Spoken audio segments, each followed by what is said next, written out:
By the one and only Tim Cato. We're talking the Mavs heading into the trade deadline, Anthony Davis and Cooper Flagg, and whatever else Tim wants to talk about on today's Locked On Mavs. This is Cooper Flagg, and you're listening to Locked On Mavs. I think that's a good question. Good morning, Isaac. You are Locked On Mavs, your daily Dallas Mavericks podcast. No one's dying. Part of the Locked On Podcast Network. Still can't leave you. Your team every day. I'm going to get a city like back. You are Locked On the Dallas Mavericks. I'm one of your hosts, Isaac Harris, covering the Mavs for the last 10 years, alongside my good friend Nick Inkstead. Today's episode is brought to you by FanDuel. Before the tip-off, check the FanDuel app to see what's happening during NBA Happy Hour every Friday from 6 to 7:30 p.m. Eastern Time. And today I'm joined by my friend and national reporter, National Tim, for All City, Tim Cato. Yeah, they're saying I'm NATO, so yeah. Is that what Kevin and Bobby and them were calling you, NATO? Yeah, or I think honestly that came from chat. That came from DL's chat. So I don't want to steal valor. Obviously those two aren't clever enough to come up with something like that. It came from our loyal listeners. Let's go. Probably has some overlap there, but yeah. You were with DLS last year, some of this year. Now you're national reporter for All City. Same network, same company. Now you're covering the NBA at large, and the trade deadline is coming up in February. I guess we're like, I don't know, a little over a month away, I guess. Let's just say that. If you're all familiar, I mean, your whole professional life has been around the Mavericks. You covered everything. You were invited to the special roundtable with Nico and everyone. It's exciting. Let's just say the Mavs, the trade deadline, what is the plans? What do you think the plans are for the Mavericks heading into the trade deadline? It's a great question. It's the question everybody wants to know. It's a weird situation for Dallas to be in. They have an interim front office. I'm about to say some stuff that everybody here listening knows, but no, do you think it's weird to be an interim front office tasked with potentially huge future changing or moves that will kind of set the course that this team is going into, when in almost all certainty there will be a different decision maker in charge of the front office by next summer. And if the moves you make are not in the same direction as the person that you're wanting to hire, as the person who comes in, there's obviously a disconnect. There's obviously that could quite frankly like limit the search. It could turn people who are interested in dealing with a certain subset of what Dallas has to work with into people who are less interested in coming and joining Dallas to lead the front office. It's a very, very weird situation to be in. My best guess, and I want to emphasize this is a guess, is that this ends up being a really quiet trade deadline for the Dallas Mavericks. I just all of the options. I look at all of the moving parts. I look at all of the uncertainty about, just what direction to strike out in. And, I look at the trade market for a lot of the players that Dallas would be interested in moving on from. The players that are most obvious, the vets, the guys on the older side, that you would move on from. I just don't know. My impression is that there is not a robust trade market for pretty much any of these veterans that you would be interested in moving on from. Maybe excluding Daniel Gafford. Does he count as a veteran? I mean, actually, just name names. Anthony Davis and Klay Thompson. Like those are the two I'm specifically talking about. Kyrie Irving. I don't get the sense that there's a lot of motivation for Dallas to move on from him. Or when I say motivation, maybe there's not any at all. But this is just my impression based off what I've heard. More is kind of the impression of people who work for other teams and what they've heard about Dallas. It's going to be interesting. I'm sure there's going to be more rumors, but my best guess as things stand right now is that this ends up being quiet and, depending on where you stand, disappointing. So you think D'Angelo Russell stays in Dallas?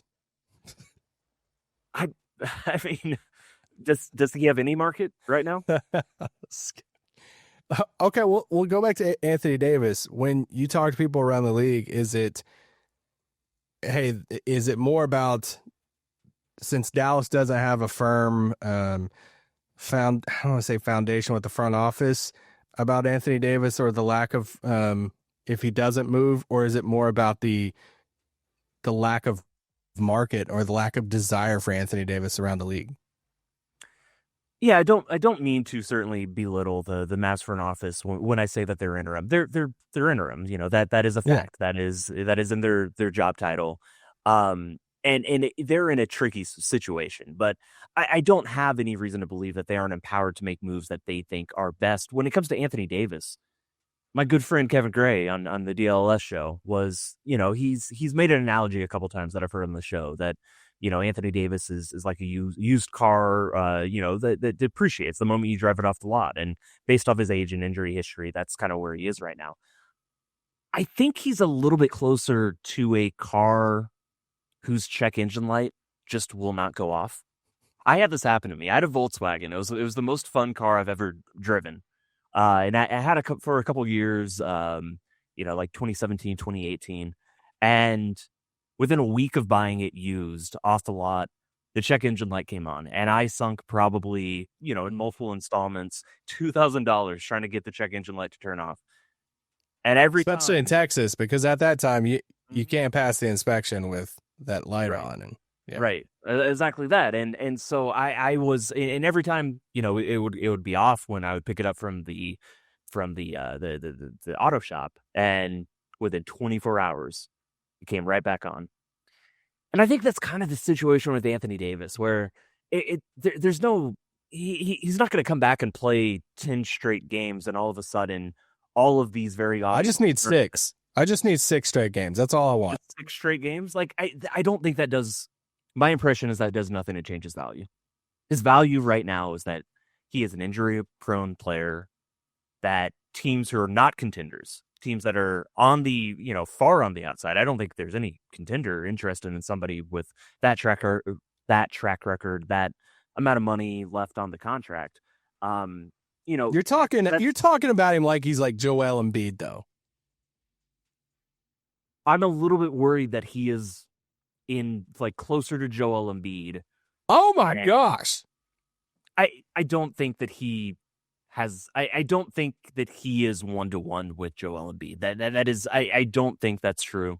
Yeah. Anthony Davis has a healthy season just a couple years ago. You know, he has a more recent track record. His injuries are not as chronic, but and when he's on the court, he still looks like himself. I mean, that's the main difference, of course. But it's very clear that Anthony Davis like has, you know, like any team interested in acquiring him, they're aware that his injury concerns are ongoing, and you know, this isn't something that's just going to go away overnight. It's not going to go away because he plays 6 games in a row and averages 25 and 10. You know, this is something that you're signing up for if you make that trade, and you're on the hook for all the money that's left on his contract. You know, the teams that are interested in him, there's a reason why, you know, to the extent we've heard rumors, it's Atlanta and it's Toronto. It's the teams that are on the outside, maybe hoping to take a step. You know, it's not contenders. You know, the Detroit stuff never, you know, my belief is it was never that real or serious or anything in that vein, but it also never made sense to me. There's a text from Rich Paul to Shams saying, hey, throw Detroit in there. Just like, why would a team like Detroit, who is atop the East, you know, move, you know, and maybe they're moving players that aren't part of their future, or, you know, maybe they're players that you would move for another player. But to move them for Anthony Davis, that's just a really tough situation.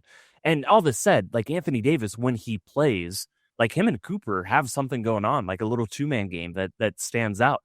When he plays, he is still very good. I'm not denying that. It's just that check engine light, man. You know, if it won't turn off, you know, you're always going to have that risk, you know, lying over you. By the way, the end of that story is I totaled the car. I was at fault. but it was one of those like protected right hands that you had to crane way back. I thought the car in front of me had gone. So I bumped into the car in front of me at like 8 miles an hour.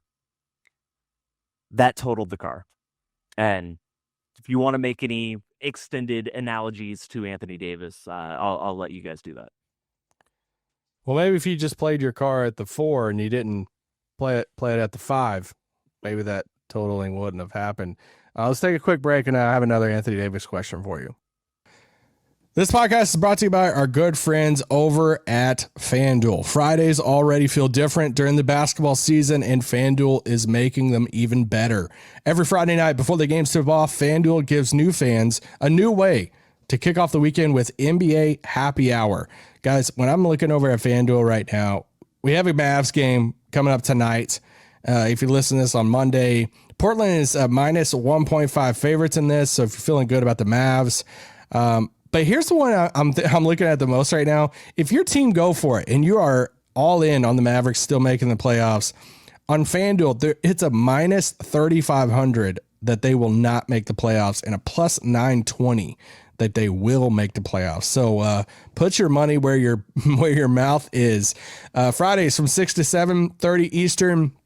This is the happy hour thing with FanDuel. NBA Happy Hour is your official pregame and limited time window where special offers drop right inside the FanDuel app before the action starts. Once again, this Friday, 6 to 7:30 Eastern time. So before tip-off, check the FanDuel app, see what's dropping on NBA Happy Hour every Friday from 6 to 7:30 p.m. Eastern. A little basketball, a little action, a whole lot of Friday energy. That's NBA Happy Hour, only on FanDuel, the official sports book partner of the NBA. All right, I'm back with Tim Cato. We're talking about the Mavs trade deadline plans, talking about Anthony Davis. So when you hear the Hawks, the Hawks package that your coworker Mark Stein was talking about on DLS the other day, and Chris Haynes obviously talked about it with the expiring contracts from Atlanta, Risa Share in the deal, or Risa Shea in the deal, possibly a first round pick. Is that something that you're like, hey, the Mavericks should be interested in that? Or is it like, hey, no, the Mavericks, if they're going to trade him, they need more than that? I mean, I'm still stuck on, do you trade him or not? And I see the arguments for doing it. And I think I probably lean a little bit more on that side. But, if Dallas just stood pat until the summer and like as much as like in some ways, I think Anthony Davis gets easier to trade the further you are into his contract, assuming that he is a injury risk. He's not always going to be on the court, but as long as he's playing, he's still good.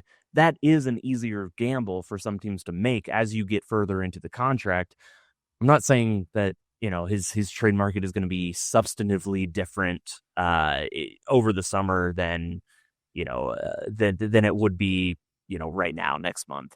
But I see the argument for just sitting pat, seeing what you have and kind of trying to reassess from there. When it comes to the Atlanta offer, I guess I'm not super high on Risa Shea. I don't see a lot of, the court feel just isn't fully there. He has all the size and, some athleticism, although he has this comment about how he's just another dude in the NBA and in France, that he was like this hyper athlete, comparatively. I don't see the court feel there enough for him. I think the argument in his favor is that it is very clear his jump shot and the mechanics are still inconsistent, that they kind of go all over the place. You can see it on different jump shots in the same game, in the same quarter. I do think he has shooting touch. I do think that, to succeed, even when your shot mechanics are that inconsistent, I think that there is a possibility that Risa Shea does turn into a really, really, B plus, maybe even higher than that NBA shooter. He is not that at this point, but overall as a player, everybody gets so locked onto, oh yeah, why not take a swing at a number one pick? It's possible that a number one pick is potentially available to be traded. Potentially, we don't know that he is. When I was listening to Mark Stein, he made it very clear that, that there's no reporting into what Atlanta is interested in Anthony Davis, but there's no reporting into what they would be interested in dealing for Anthony Davis. But yeah, I think if a team is willing to move on from a number one pick in his second season, that is a clear indication that, yeah, there might be a reason to not be super high on his ceiling, on his future. And that's how I feel. Like, I don't think there's any guarantee that Risacher is even a, fifth starter going forward. And certainly he has been that in Atlanta, a team that is disappointing this season. He has been that by nature of where he was drafted, not by nature of his play. I need some more fun stuff from you, Tim. All right. I'm trying. You're not asking me fun questions. Okay, let me ask you. We'll have fun with this one then. Haynes, obviously Toronto's been thrown out. Atlanta's been thrown out. Haynes threw out Golden State. I've tried the will Chicago into the conversations, but I've yet to hear anything with that.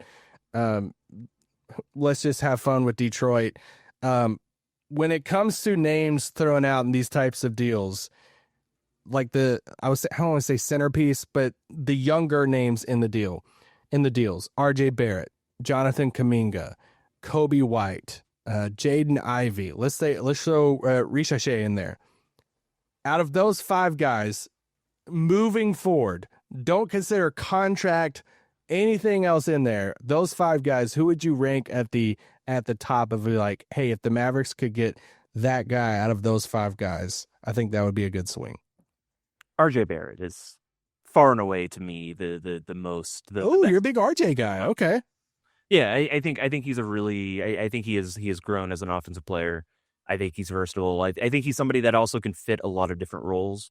I still have a little bit of stock in Jonathan Kuminga, but it's really tough to buy into players who can only fit one specific role, the role they want to play.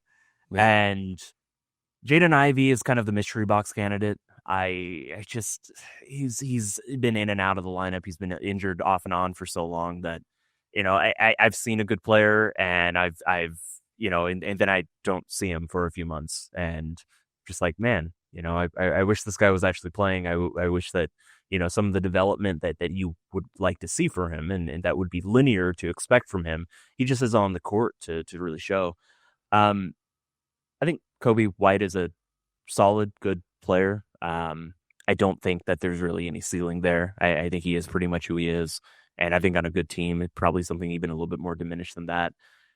Even that said, Kuminga, Barrett, and probably, I mean, I want to believe, I liked Risacher coming out of the draft. So he's clearly fifth on this list. I think he's fifth, or if you're going for potential, I'm willing to put him above Coby White. I think Coby White has shown who he is, and I think he's shown that he's a good, solid player. But I don't see a lot of potential for a Coby White going forward. I still think there are scenarios where Risacher turns into just a really solid two-way starter. I still think that's absolutely possible for Risacher. I just haven't seen a lot of promising signs to think that is a likely outcome or a certain outcome, or even the path that he's on right now. Okay. You mentioned Gafford a little bit ago.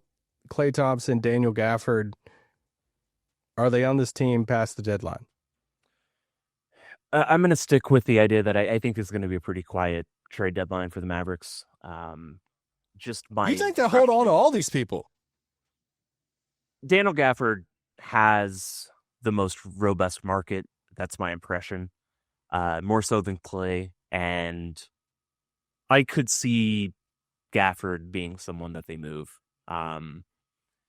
But I don't have a strong sense on either of them. Okay. Let me turn. What is the case for keeping everyone when you're 9 games under 500 right now? Probably a play-in spot is the highest you can get by the end of the season. Also, you have this one chance at your draft pick to increase the odds in a good draft coming up. What is the case if the Mavericks do this and stay, and it's like relatively quiet. They hold on to the vets for the most part. What is the case for holding on and staying quiet? Well, the question is like, what's the market for them? And if there isn't a robust market, if the market for AD is limited Hawks enough, package. yeah, and I just haven't heard, and when I've talked to people around the league, they've said, they've kind of asked like who would want Klay at this point of his career with the player option almost certainly something that's going to be picked up. You're lined up for money over the next 2 years. It's kind of an awkward spot to match. You're going to have somebody on your bench who's making money and who's expendable to be able to match up under the CBA rules. There just might not be much of a market for Klay Thompson is the worry for me. And he's someone that it's really the top tier contender, the guys who think they can go for it now, because Klay Thompson, he's not getting better. And so he's not like a piece that you add to a team that is like a few steps away, because it just doesn't quite line up. It would make sense for someone like, I don't know, like speaking of Detroit, would Detroit be interested in something like this? We can pull up Spot Rack. We can start going through this a little bit if you want, but there's just so many. I think there's a small number of teams that would actually be interested in a player like Klay, and then the actual mechanics to get it done it becomes a little bit trickier as well, and just being on the hook for that amount, what's left, the money left on his deal. So Daniel Gafford, I don't see any reason why Dallas, if they get a compelling trade offer, and I do think that they might get a compelling trade offer for Daniel Gafford, I don't see any reason why they should not pull the trigger on that. So that'd probably be your pick of most likely to be traded by the Mavs. Yeah, after D'Angelo Russell, obviously. Well, yes, yeah, after Caleb Martin. Hey, he's showing signs of life recently. We'll take a quick break, and then we'll come back. I want to talk to Tim about this GM thing.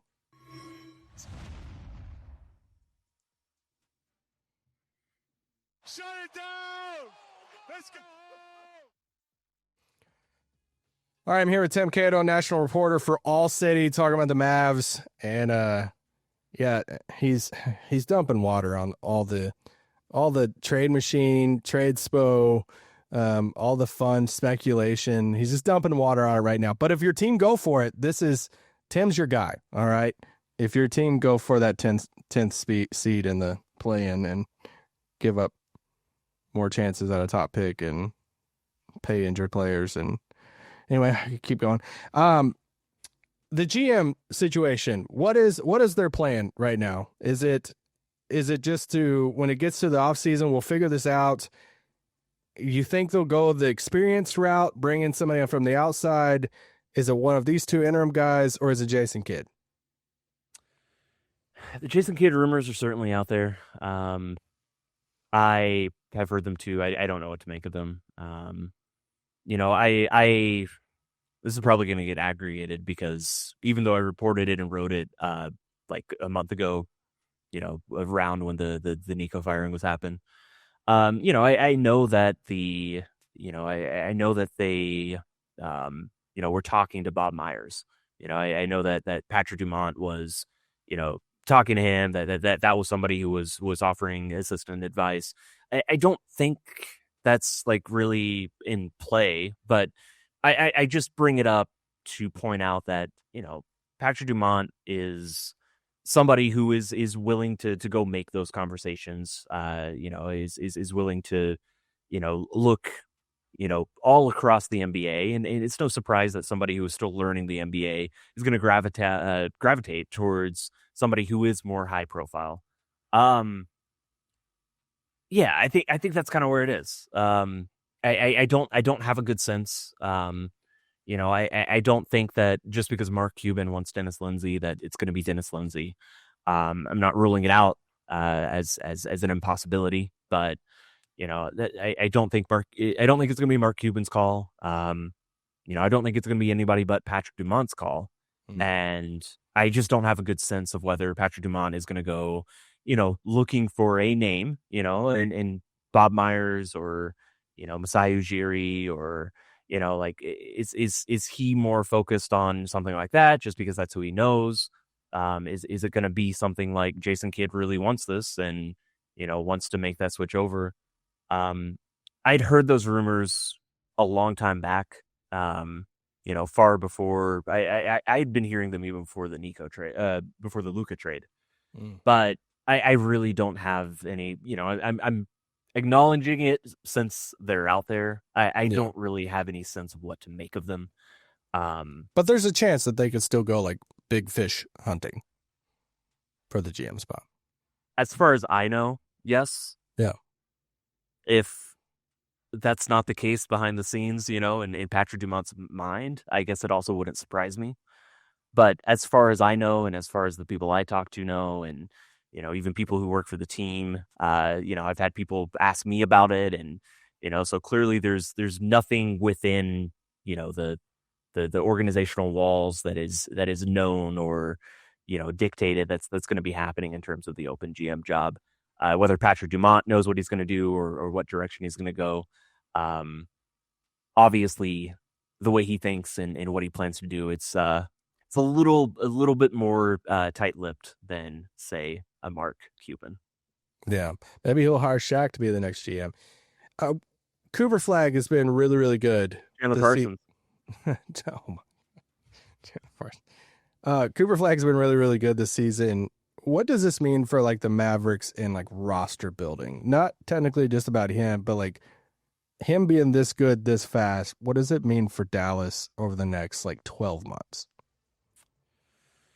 I mean, in some ways it doesn't change anything in the sense that you don't have a choice to do a slow build.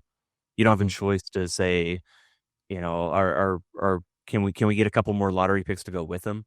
Obviously he's too good for that, but that doesn't change anything because Dallas doesn't have their picks. I mean, he is just so impressive. He has one, that he gets to where he wants on the court pretty much when he wants, and he's doing this all without a three-pointer. He has what is becoming one of the most important skills in the NBA in an era of help defense and, quasi-zone defense. Every man defense runs heavy zone principles. He can go and score 5 feet away from the rim, and he can get that shot whenever he wants. He has touch. Pretty much at this point, touch is as It's as important of a skill as you can have. It's Jokic's secret superpower is that he doesn't have to live at the rim. Typically we talk about the rim being the most important shot in the NBA and then, the corner three and so on. But if you can hit 50-60% of your floaters and still get to the rim a good amount as well, I mean, you can't guard a person, a 6'8" guy shooting an 8-foot floater. You can't guard that. You cannot guard Cooper Flagg doing that. And he is showing, and he has shown me that he's going to become one of the best players in the NBA. Quite frankly, may already be one of the best players in kind of that in-between range. And, again, the modern style of NBA defense is set up to allow everything but shots at the rim and open shots behind the arc. And if you can just make that shot as consistently as Cooper is showing, at his age, with this much more development left to come, with more, seriousness that he's going to be shown on the perimeter once this three-pointer comes around, because like nobody doubts it's going to happen. Whether it happens the second half of the season like it did at Duke, or whether it comes a couple of years down the road, that's clearly going to happen. Modern defenses are not set up to guard a player like him. And so, that's why I say stuff like, I don't see a ceiling on this kid.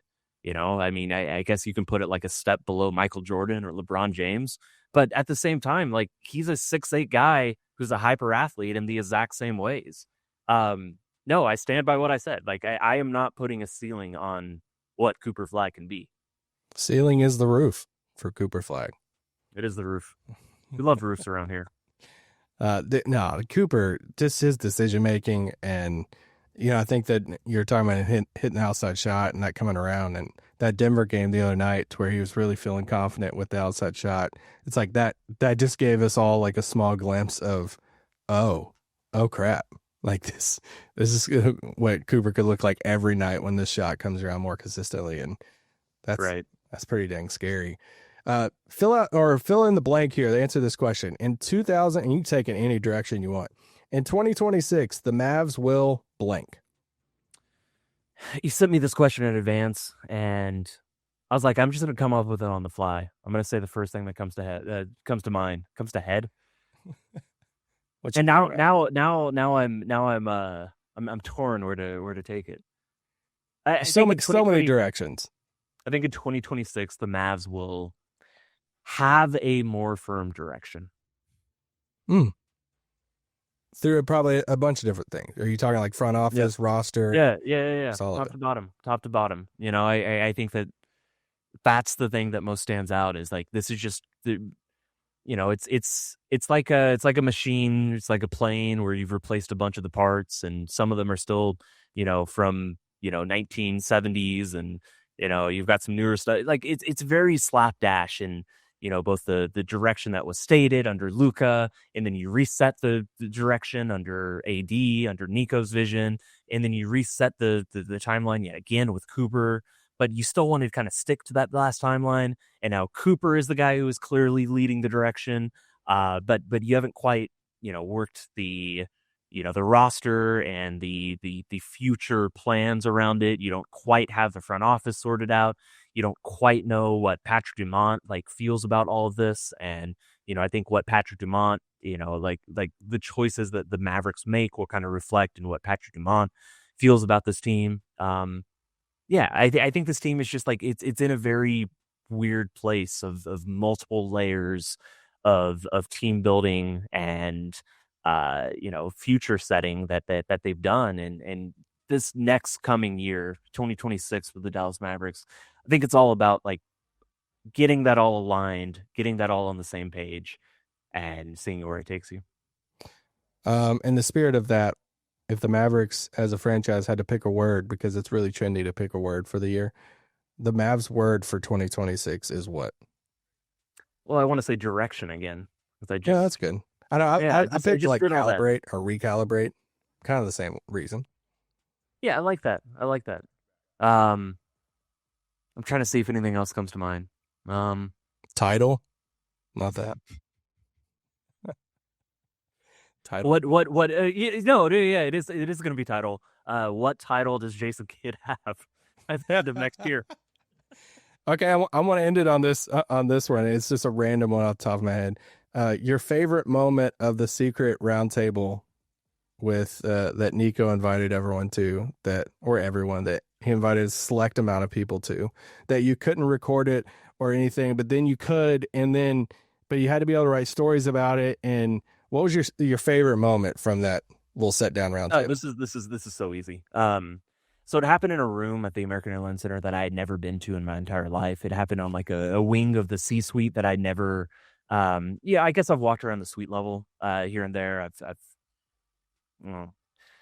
I've been on that level, but I had no idea that there was like a conference. Why do they have it up there? I don't know.